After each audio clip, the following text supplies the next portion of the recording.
Hello to all my dear students and welcome back again into GIS unit number 5, that is data visualization. This is our last video. We have already learned or have two videos which contains the remaining part of GIS unit number 5, and with this video we are going to finish our unit, and with the unit we are going to also finish our syllabus. But before starting, I hope that you and your family member are safe and having good health. Please take care of yourself and keep studying. So in last video, we learned about how to map GIS data. There are different types of GIS data, and we learned into that video how to map that data, how to map quality data, how to map quantity, then terrain, and then lastly we learned about time series data. I hope all those topics are clearly understood by you. In this video, we are going to learn about something called as map cosmetics and map disseminations. एक map जब एक cartographer बना रहा है तो उसको enhance करने के लिए या फिर उसको बेस्ट प्रोडक्ट बनाने के लिए what a cartographer can do, what elements he can use to make the map the best map, that we are going to learn into this. And lastly, what are the ways of dissemination, what are the ways of circulation of your output or of your map, that we are going to learn into this video.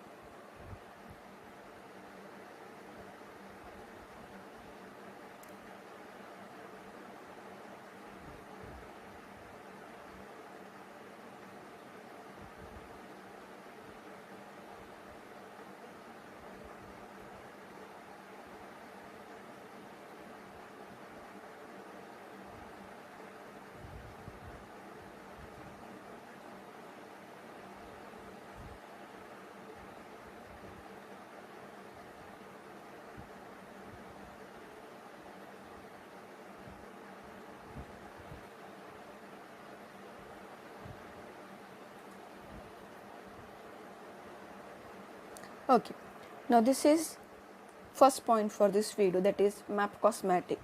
Now map cosmetics का मतलब क्या होता है? This is nothing but the fundamental requirement which is needed for making your map look good or for making your map understandable to your videos.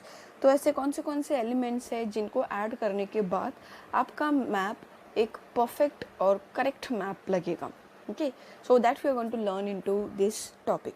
सबसे पहले, whenever a viewer or a user wants to look for a map, वो सबसे पहले जो चीज़ देखता है that is the title of the map. So the basic thing or a basic cosmetic fundamental requirement is the title. See, the first point says that title will immediately gives the viewer description of the subject matter of the map. आप किस चीज़ का map बना रहे हो या फिर आपका map क्या इन्फॉर्मेशन पोर्ट्रे कर रहा है, ये सबसे पहले कौन बताता है? तो ये सबसे पहले आपका मैप का टाइटल बताता है. फॉर एग्जांपल, मैंने मैप बनाया है इंडिया के सारे रेलवे रूट्स का, लेकिन मैंने मैप को टाइटल ही नहीं दिया. तो जब मेरा व्यूवर जो मेरे मैप को रीड करने वाला है, he will view the map, but उसको समझ में नहीं आएगा कि ये लाइन्स है क्या, ये लाइन्स रिवर है कि रोड्स है, हाईवेज है, डोंट नो. बट मैंने मैप किसके लिए बनाना है? मैंने मैप बनाया है रेलवे रूट्स के लिए, but I just forgot to write down the title. So the most important part of your map after map maybe can be title of your map. Each map should have title informing the user about the topic visualise. आप क्या visualise कर रहे हो उसको portray करने वाला, उसको describe करने वाला एक टाइटल होना चाहिए. Along with that,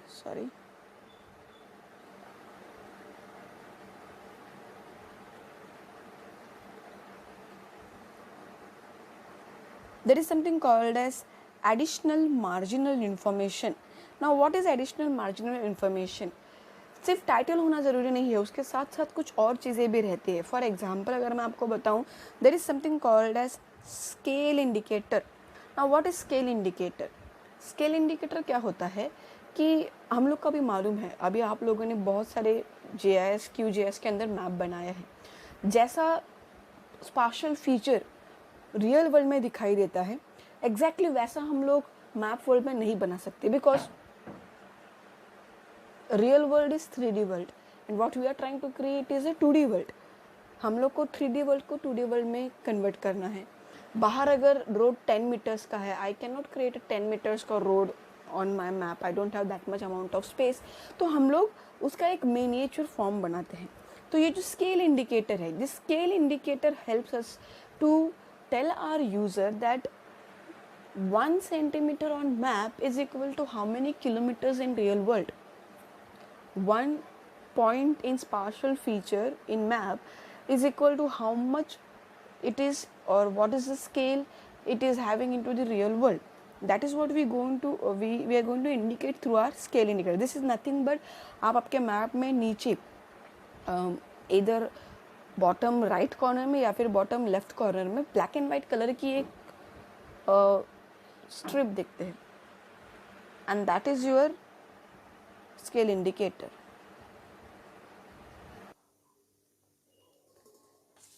Okay, along with the scale indicator, what other things we can add? So we can add something called as north arrow. North arrow is obviously indicate where is the north direction. So आप आपके map में north arrow भी indicate कर सकते हो. Then you can also add something called as map projection. अभी हम लोगों ने 11 टाइप्स ऑफ मैप प्रोजेक्शंस देखे हैं. हर एक टाइप का डिफरेंट मैप प्रोजेक्शन मार्केट में अवेलेबल है. डिफरेंट साइंटिस्ट्स ने बनाया हुआ मैप प्रोजेक्शंस है. तो आपने आपके मैप बनाते वक्त जिस प्रोजेक्शन को इस्तेमाल किया है वो प्रोजेक्शन आपको लिखना है. अगर आपको याद है, प्रैक्टिकल करते वक्त हम लोग ने जनरली WGS 84 का मैप प्रोजेक्शन यूज़ किया था. तो जो मैप प्रोजेक्शन आप इस्तेमाल कर रहे हो वो आपको लिखना है. This is gonna help reader to understand your map properly. Obviously latitude longitudes का वैल्यू क्या है वो उसको मैप प्रोजेक्शन के बाद में ही मालूम पड़ेगा. After that what else he can understand,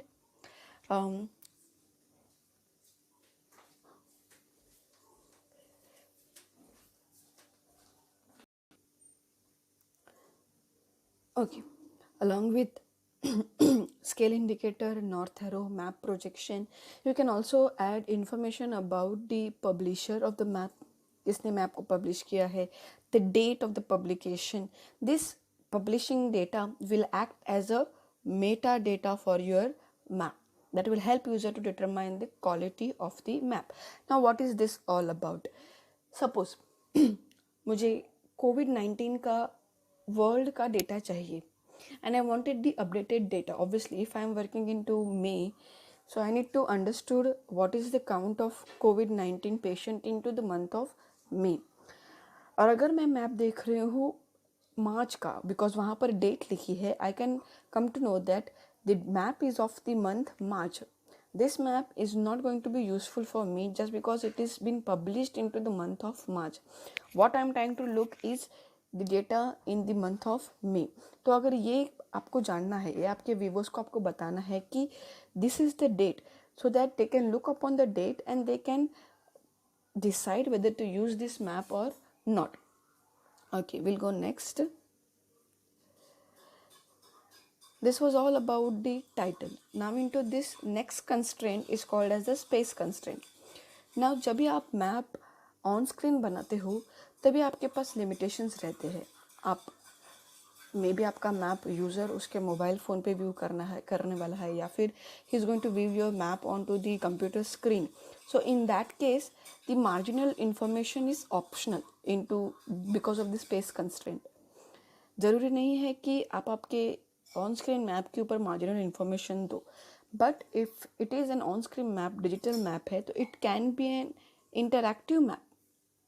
If it is interactive, just by clicking on the map, you will get in some extra information which you can collect from the database. So, जब आप on screen map बनाते हो तो may be आपके पास scale नहीं रहेगा, publisher का data नहीं रहेगा on the screen, but when you go for extra information you will get that information. Legends and titles are available on demand too. मतलब ज़रूरी नहीं है कि लेजेंड और टाइटल भी हो. अगर आपको ज़रूरत है, व्यूअर को ज़रूरत है, तो आप उनकी डिमांड के हिसाब से उनको वो प्रोवाइड कर सकते हो. Next constraint is the text.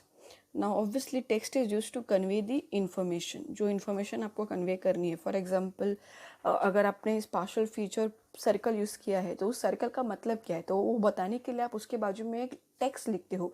That text is acting as a label for that circle. If it there is a blue line, तो उस ब्लू लाइन के बाजू में भी आप टेक्स्ट लिखते हो. May be that blue line is like a river, तो उस रिवर का नाम जो रहेगा वो आप टेक्स्ट फॉर्म में लिखोगे.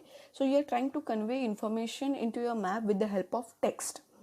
Then text can be combined with visual variables of different color to specify different objects like blue for water bodies. तो text और colors या फिर कोई different variables, visual variables को हम लोग combine करेंगे और बहुत सारे spatial features बना सकते हैं.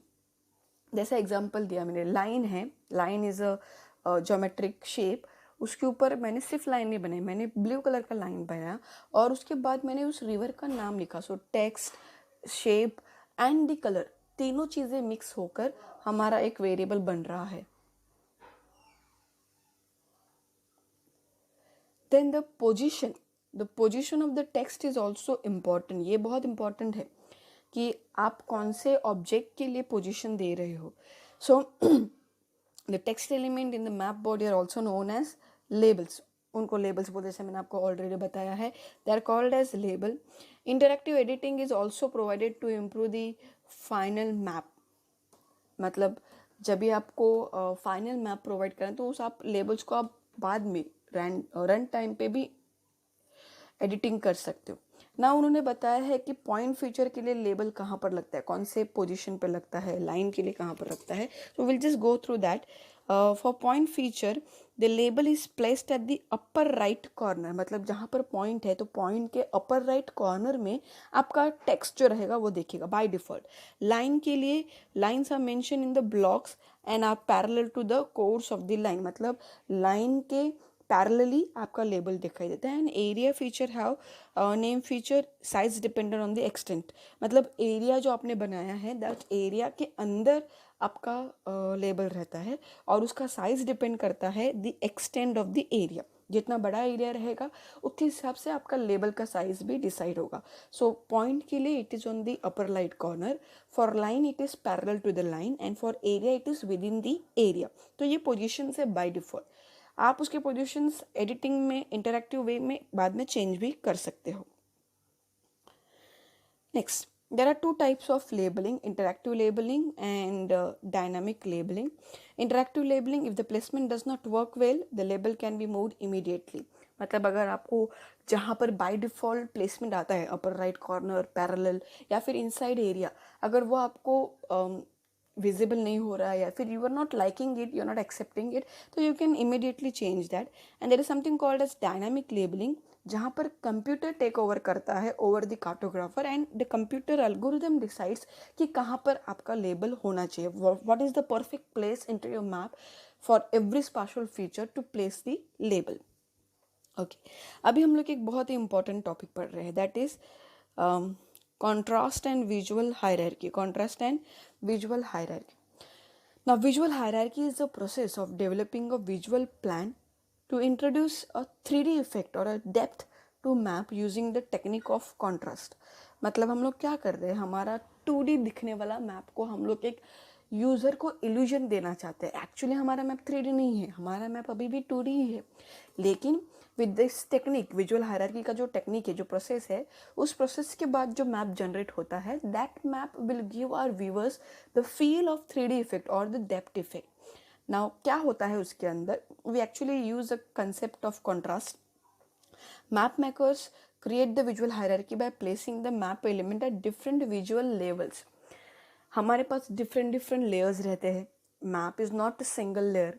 जब मैं बोलती हूँ कि मैंने इंडियन रेलवे रूट्स का मैप बनाया है, ऑब्वियसली मेरे पास एक लेयर है जो इंडिया का पूरा स्ट्रक्चर बता रही है, पूरा शेप बता रही है. Then I have different state wise जो बाउंड्रीज है उसके हिसाब से जो सेक्शंस है उसका दूसरा वाला लेयर है. फिर उसके ऊपर मेरे पास डिफरेंट टाइप्स के लैंड रहेंगे, एग्रीकल्चरल लैंड, कमर्शियल लैंड्स, उनका मैंने अलग से तीसरा वाला लेयर बनाया है. और चौथा वाला लेयर में भी मेरे रोड्स जो है वो है. और पांचवा वाला लेयर जो रहेगा वो भी एग्जैक्टली मेरा जो रेलवे रूट्स है वो रहेगा. तो मेरा मैप मल्टीपल लेयर से बना है, और जब मैं मेरे यूज़र को 3D इफेक्ट देना चाहती हूँ तो मैं सबसे पहले चीज़ क्या करती हूँ, I will place my layers in two different level. जो मेरे लिए सबसे इम्पॉर्टेंट है, whatever the most important element, I will place that layer at the top hierarchy that should appear closest to the map reader. See this part, most important element. तो अगर मेरा map में मुझे मेरे यूज़र को Indian railway roots बताने हैं, मेरे लिए स्टेट का बाउंड्री इंपॉर्टेंट नहीं है, मेरे लिए रोड इंपॉर्टेंट नहीं है, मेरे लिए इंपॉर्टेंट क्या है, रेलवे रूट्स। तो मेरा सबसे पहला जॉब क्या रहेगा, to put the railway route का लेयर एट द टॉप, सबसे ऊपर व्यूअर का क्लोजेस्ट पॉइंट पे वो होना चाहिए। So that gives the highest important to my layer. The least important element should be at the bottom, जो सबसे लास्ट में है, दैट इज इंडिया का जो टोटल बाउंड्री है, जो इंडिया का शेप है, वो सबसे नीचे आएगा। So what we are giving, we are creating the hierarchy. सबसे इंपॉर्टेंट को सबसे ऊपर रखते हैं और देन लीस्ट, ऐसे करते करते हम लोग जो लीस्ट इंपॉर्टेंट उसको सबसे नीचे रखते हैं। This process is called as visual hierarchy. The concept of visual hierarchy is nothing but the extension of something called as figure and ground relationship. You people are very much aware about this concept. आप बहुत बार इसको use करते हो in your real life, but this is a graphical concepts. क्या है उसके अंदर, figure and ground. We know that figure is more important visually. It should appear closer to the viewer, has forms and shape, has more impressive colors and has meaning. The ground is nothing but the background. मैंने बताया कि आप ये daily life में बहुत बार use करते हो। when you use your camera and camera में पोर्ट्रेट मोड रहता है, what it actually does, अगर आपका फ़ोटो खींचा जा रहा है तो द ह्यूमन बींग और द ऑब्जेक्ट जिसका आप फोटो खींच रहे हो वो एज एन फिगर एक्ट करती है, और उसके पीछे वाला जो बैकग्राउंड है, मे बी अपने पीछे का बैकग्राउंड को ब्लर कर दिया है। तो this is called as figure and background relationship, figure and ground relationship.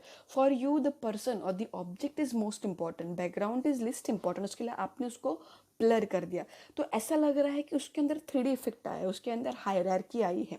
The important concept is at the top and the least important concept is at the background. So this is nothing but the figure and background का concept. Sorry. So उन्होंने example दिया है, continents on map look more important or occupy a higher level in visual hierarchy if the lines of longitudes and latitudes stop at the coast. Now ये क्या है, उन्होंने example दिया है, हम लोग वो example देखते हैं। अगर आप देखोगे तो यहाँ पर लॉन्जिट्यूड एंड लैटिट्यूड के लाइन्स है और उसके ऊपर एक एरिया बनाया गया है और उस एरिया के अंदर you can see 2 black circles.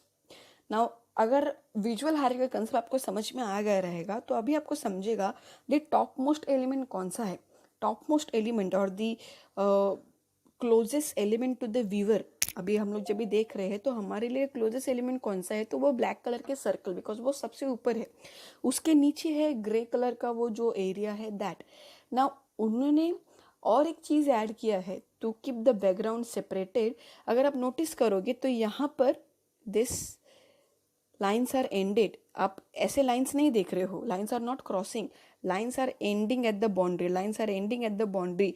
इससे क्या लग रहा है हम लोग को कि ये उसके ऊपर है, जो भी एरिया बनाया है वो लॉन्जिट्यूड के ऊपर बनाया है। This is correct, this is wrong. तो this is giving you the feel of 3D effect, depth effect. Now the last point that is map dissemination. I hope आपको प्रीवियस वाला टॉपिक समझ में आ गया रहेगा। मैप कॉस्मेटिक के अंदर हमने क्या क्या देखा, titles, space, text and the last वाला part is visual hierarchy. Now map dissemination, सबसे पहले डिसेमिनेशन का मतलब होता है द सर्कुलेशन। आपने जो मैप बनाया है उसको सर्कुलेट कैसे करना है, you have to provide your map to your user. तो आउटपुट किस फॉर्म में रहेगा, कौन से स्ट्रक्चर में रहेगा, तब उसको सर्कुलेट करना इजी जाएगा। या फिर what is the best way to circulate your output, that is your map. तो first type is called as screen map, on screen map, जो हम लोग नाउअडेज हमारे मोबाइल फ़ोन में गूगल मैप्स देखते हैं। Those are on screen map. This is the digital era.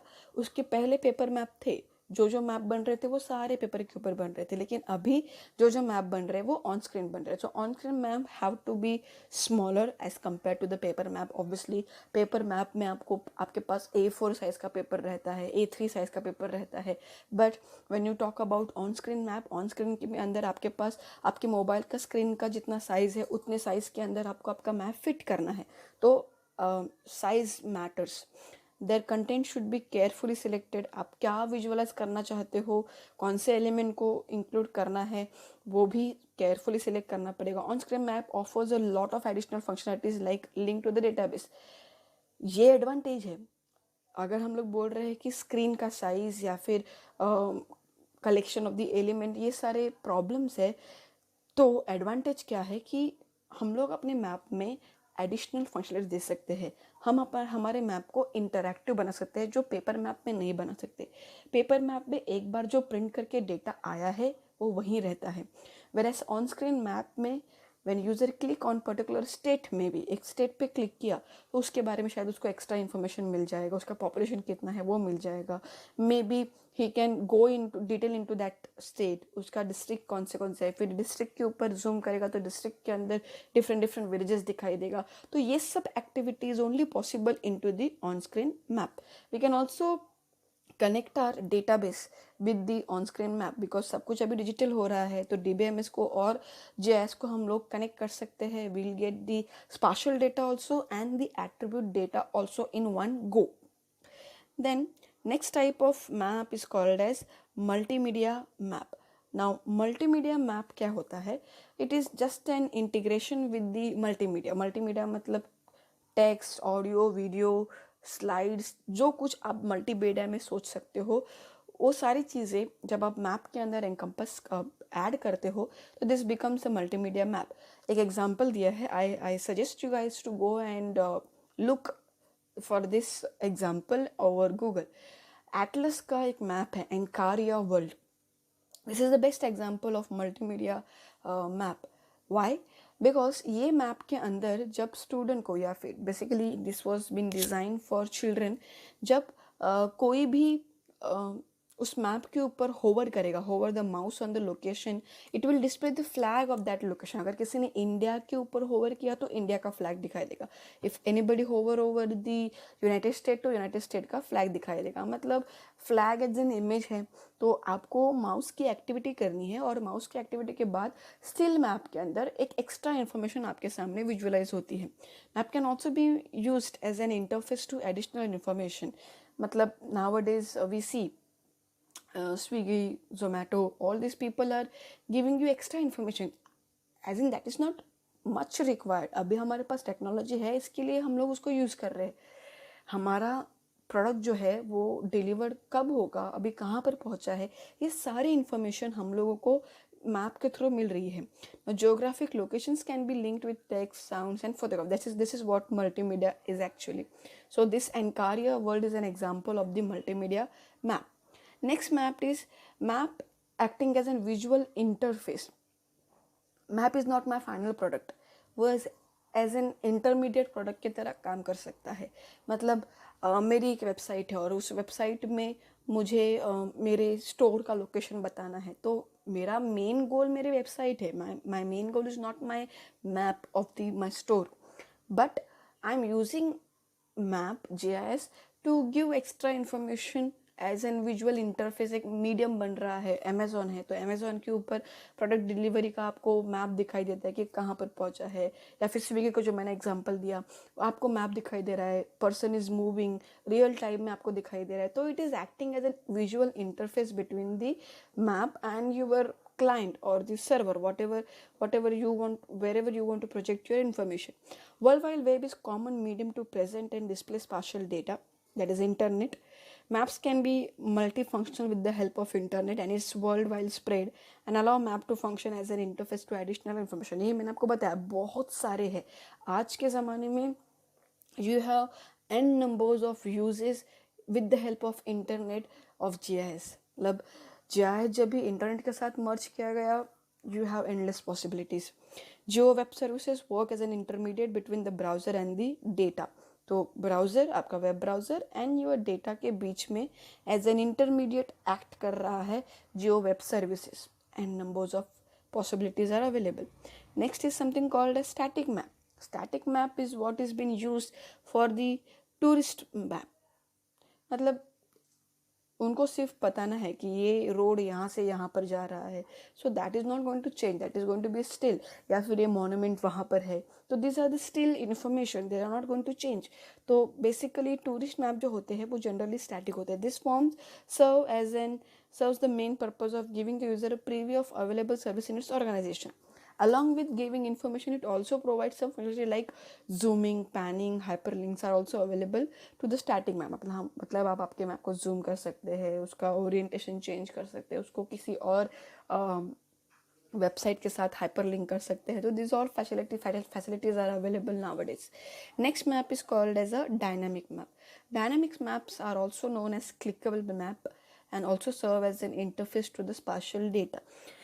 Obviously static map मतलब still रहता है, वो चेंज नहीं होता है रन टाइम में. डायनामिक मैप मतलब as per user requirement it will change, जहाँ पर यूज़र क्लिक करेगा उसके हिसाब से वो चेंज होगा. Like for example Google map में मुझे पहले से पूरा का पूरा वर्ल्ड दिखाई दे रहा है, उसके बाद अगर मैंने जूम किया इंडिया को तो इंडिया दिखाई देगा, देन अगर मैंने जूम किया और महाराष्ट्र को तो मुझे महाराष्ट्र दिखाई देगा, और जूम किया तो wherever I am clicking I am getting that data.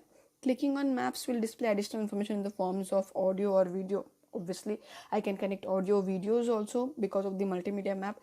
The user can also select the layers to be viewed, like the colors or the symbol, visualization parameters. तो ये सब चीज़ें आपको दिखने को मिलती हैं. Animated GIF is an example of the dynamic map. Best example अगर आपको बताऊँ तो आज जो आप कोरोना वायरस का मैप देख रहे हो, जहाँ पर रियल लाइफ में आपको अपडेट्स मिलते हैं, that is it's an example of dynamic map. हर एक दिन, हर एक घंटे में कहाँ पर पेशेंट्स का काउंट बढ़ता जा रहा है, what is the red zone, green zone कौन से है, ये सारी इन्फॉर्मेशन आपको मिल रही है because of the dynamic map. Next map is, अभी लास्ट टाइप का जो मैप है that is interactive map, which is very interesting, and nowadays we are using it in huge variety, and there are new fields coming into this map. Now what is this map? Interactive map uses GIS to display data on the map. मतलब जैसे आपका multimedia map या फिर dynamic map काम कर रहा है, उसी तरीके का ये भी कर सकता है. Interactive map will improve the display. तो अगर आप कोई कॉम्प्लेक्स डाटा दिखाने वाला हो तो उसको इम्प्रूव करने के लिए, सिंप्लीफाइड फॉर्म में लाने के लिए आपको ये मैप जो है, इंटरेक्टिव मैप जो है वो हेल्प करेगा. Plus it will give some plugins.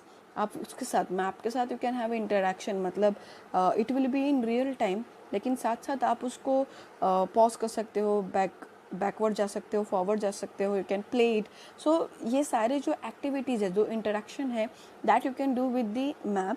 Internet will also provide a facility to display a 3-dimensional map with the help of virtual reality markup language.